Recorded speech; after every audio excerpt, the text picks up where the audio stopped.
This week's tech tip might be the most important one we've done so far, because when you're thinking about motorcycle, you're always thinking about go, go, go.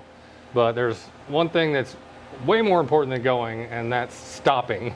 And it's important that your bike can stop when you need it to stop. Neil with Harley Davidson's here to tell us about one thing that they do in the service department here. We've gotten calls after coming in for service, and they say, you need a brake flush. What do you mean? I've only had my bike for 2 years.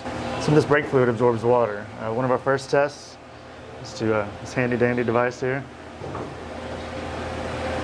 This is 0%. It's measuring the water content. I'll show you how that works on some water. See, tons. This is So what's it supposed to read when it's good? It should be at 0. This is freshly flushed. You don't want water in your system. It will deteriorate some of the metal lines, some of the linings, especially the smaller ABS systems that bikes have. So I've brought my bike in a couple times and doing the service call, and they say, hey, you really need your brakes flushed. And you're like, oh, that's going to cost me more.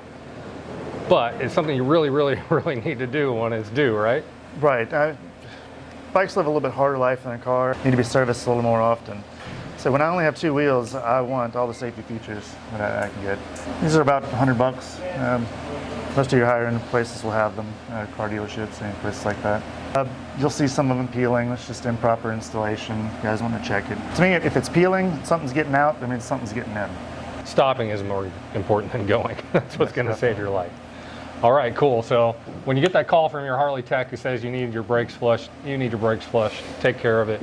Talks a little bit about the humidity in the south, but different weather conditions all over the country can cause different effects on the brake fluid, and it doesn't matter where you live, there's some kind of effect from the weather. Exactly. Everything takes its toll on a vehicle. Just staying on top of your maintenance is pretty important. And it's very important. That's why I have bikes with tons of miles on them. They run just fine. I'm bringing them in here and you guys take care of it. All right, that's this week's tech tip. We'll see you next week with Neil.